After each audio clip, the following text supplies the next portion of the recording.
Not really sure how to start this video. Never really done anything like this before. So, hello, my name is Foxxy, and if you don't know, I have a condition called Pyoderma Gangrenosum. I'm going to either call it Pyoderma or PG for short. And I had mentioned in the past, I think 8 months now that I've had this, that I was going to do a video, or I thought about doing a video of my whole wound change process, which used to be quite extravagant. It used to take a little around an hour to 2 hours max tops to do this, but now that 2 out of my 3 wounds have closed up, I'm able to do this in maybe, I don't know, 10-15 minutes tops, if not slightly longer. I have all my bandage stuff ready to go. This is a little tub thing of warm soapy water, which I'll briefly touch on. And this is actually a puppy pad that I use to kind of contain everything. It's a little bit more sterile that way, instead of putting my damn foot on the ottoman here, which is probably not as clean as I'd like to admit. So, my wound is technically covered right now. I hopped in the shower and got it all, the bandage all wet, and just to make this process a little quicker, because normally I would do my whole wound change process in the bathroom and then come out here and then rewrap everything. But for the sake of this video and me not wanting to show off my man missile to you guys, I figured I'd do it here. So normally, when I don't have this all soaking wet and I've washed it, this would be completely filthy, because this is a big open wound, or it's much smaller than it used to be. But what happens is there's still drainage from it, there's still blood that seeps through all the bandages, and Vaseline, excuse me, which I almost forgot about, that I have to use, that leaks through. It's a really nasty process. If you use too much petroleum jelly, it gets over everything. It ruins socks, it ruins furniture and stuff, so I have to be a little bit semi-careful in how I go about doing this. So, the first process normally would be I'd get this soaking wet. Now, it's already pretty well moist. It just makes the process easier. You never want to do this when this is dry, because you can potentially rip off repairing skin or fresh skin and cause it to bleed everywhere, and then you're in for a whole new world of shit you don't really want to deal with. But right now, I can at least take this netting off, leave that to the side, and I'll stick my foot in this warm soapy water. Funny thing about soapy water, when you're dealing with a condition like I have, or open wounds to where you really don't want this whole thing to dry out, do not, under any circumstances, use ivory soap, anything like ivory soap, because it dries your skin out really bad. And do not use anything that has heavy fragrance in it. So what I have to use is like Dial antibacterial soap, or just the plainest fragrance-free soap out there. But I prefer to use bacterial, because this is harboring a lot of bacteria after 2 days, which I have to do the wound change process every 2 days, sometimes sooner if it looks really gnarly, because this whole thing sweats, this whole thing gets moist, this whole thing has to stay moist. And with warm and moist, you're going to harbor bacteria quicker. So, now that this is soaked a little bit longer,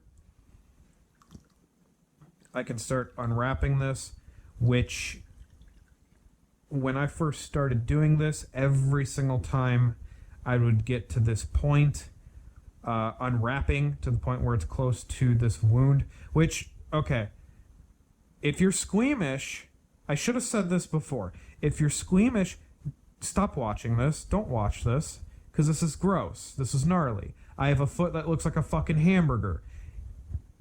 It's not... Yeah, you don't want to look at that if you get squeamish easily. But for research purposes and people who are interested in this kind of stuff, to see what I go through, to see what it's like, it's kind of fascinating to look at. So that's that. We'll leave that to the side.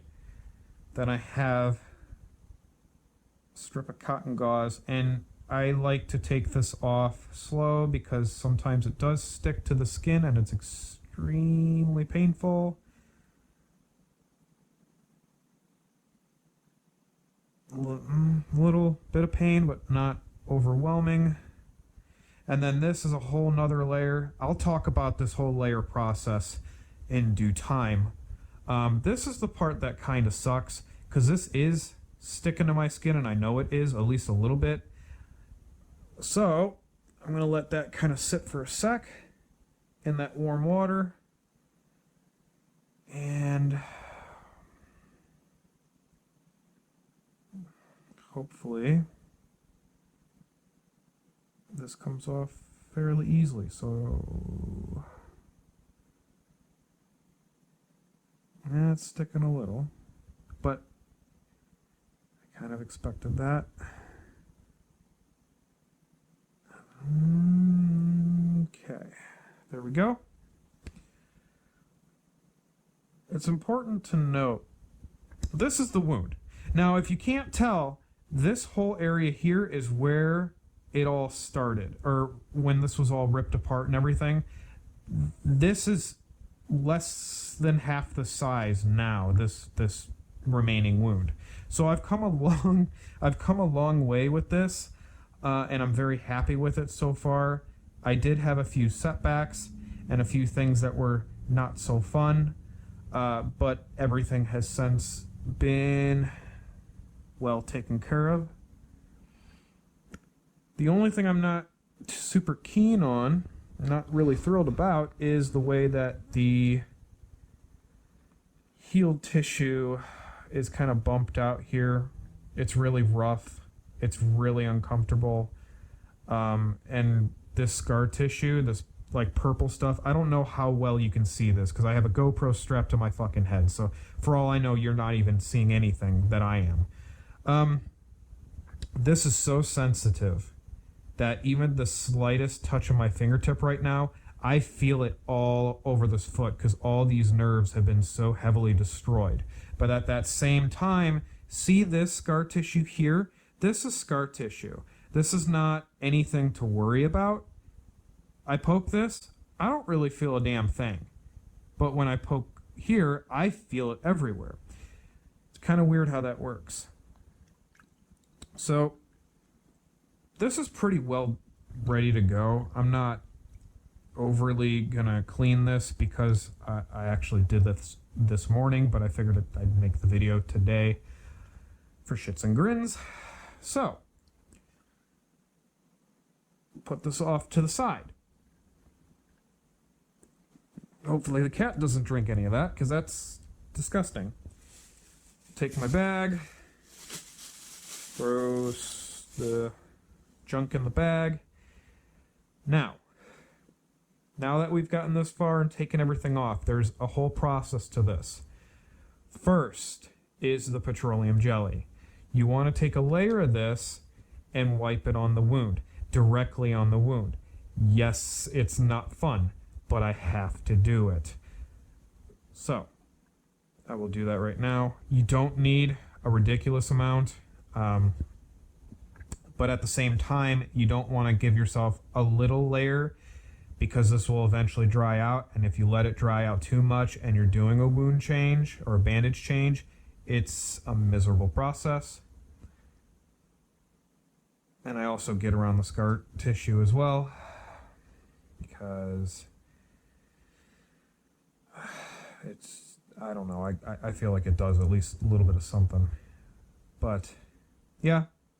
This sucks. It's very uncomfortable. It hurts.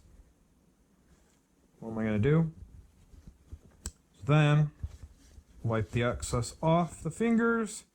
You can do this with gloves, but, you know, I washed my hands during this whole process and beforehand, and I've not really ever had an issue. Doesn't mean I won't. Pop that back on. Get the petroleum jelly out of the way. Now, I have two different Xeroforms. This is a petroleum dressing. It was that kind of yellow stuff I had on there. One by Covidian, I guess, and this other one by Lacerex. Both are pretty much the same. There's minor differences between the two. I think the Xeroform from Covidian is a little bit better and is a little bit more moist than that of the Lacerex. Be very, very careful as well, because there's like Xeroform that you can buy online on Amazon by like third-party companies that are cheaper. I don't know why I'm telling you guys to be careful. I don't know how many of you have this issue, because it's apparently very, very rare. Anyway, if you buy cheap shit, expect cheap quality. And I've heard very bad things out of the cheap stuff. This stuff is not really cheap. So, from there on, we'll open our strip. And this is a 5x9 strip. And yes, I do cut it in multiple spots. Technically, I really don't need this whole strip. And no, I'm not going to slap it on like that. There's no real reason to. So, I'll take my sterile scissors. I cleaned them just before making this video. There's one strip. And I'll just lay it right on top.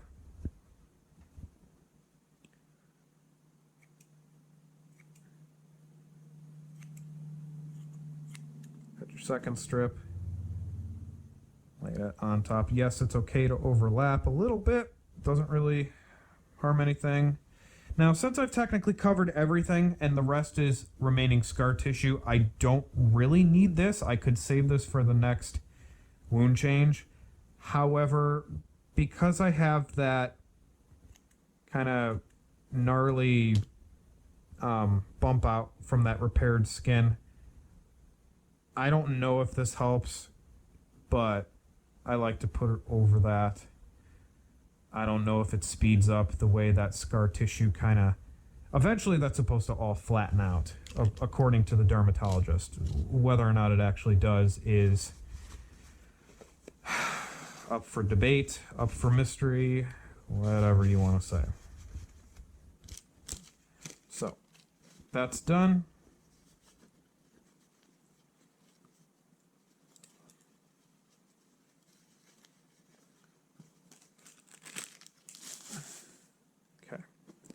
Now,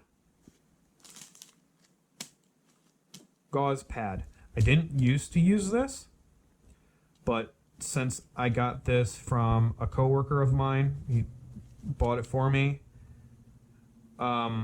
I've noticed this is so much more comfortable to have on here when I'm wrapping it with the other gauze that I have.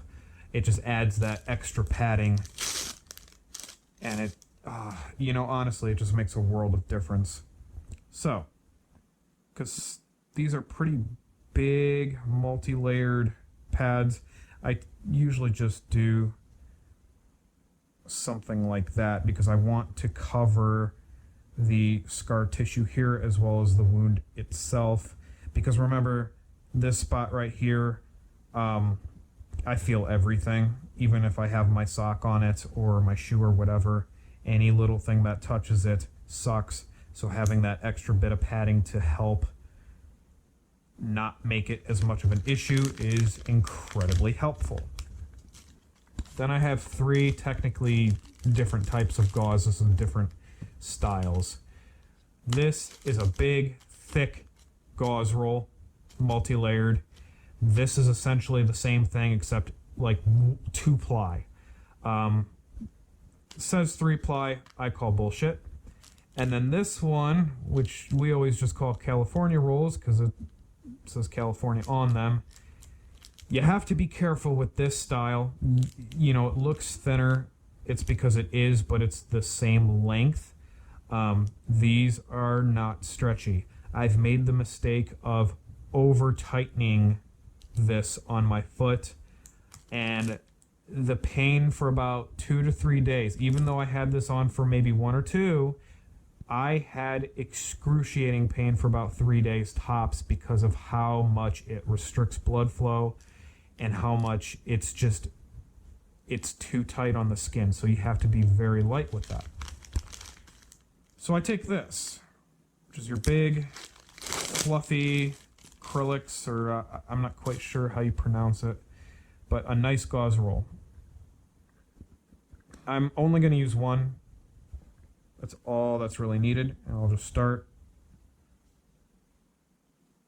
And this I can be a little bit tighter with because this stuff does stretch really, really, really well. So I never really run the risk of doing it too tight. I did way back when this first started, and my wound was a little bit more of an issue.